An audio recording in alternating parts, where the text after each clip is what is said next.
আসসালামু আলাইকুম, সবাই কেমন আছেন? আশা করি ভালো আছেন। তো ঈদের ছুটিতে ভাতিজা আসছে বাড়িতে, গ্রামের বাড়িতে বেড়াইতে। ঢাকায় থাকে। জাম পাকছে। ভাতিজা বলতেছে, চাচা চলো যে জাম পারি। গাছে উঠে জাম পাড়তে ইচ্ছে করতেছে। তো ভাতিজাকে নিয়ে গাছে নিচে চলে আসছি। ভাতিজা একাই গাছে উঠছে। উঠেই তো সেই মহা আনন্দ। এক বড় ভাই আছে, সে তো আগেই উঠে বসে রয়েছে, লুঙ্গি পরে উঠছে একদম পাকা লুঙ্গি কাছাড় দিয়ে। ভাতিজা অনেক সুন্দর গাছে উঠতে পারে, একটু ভয় ভয় পাইতেছিল না।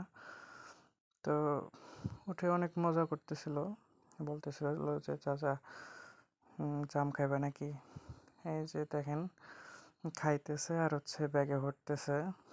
অনেক মহা খুশি সে। সে তার বাবার জন্য নিয়ে যাবে হয়তোবা। অনেকগুলা ব্যাগে ভরছে, অনেক সুন্দর সুন্দর, মানে পেকে পেকে রইছে, দেখাইতেছে আমাকে। খাইতে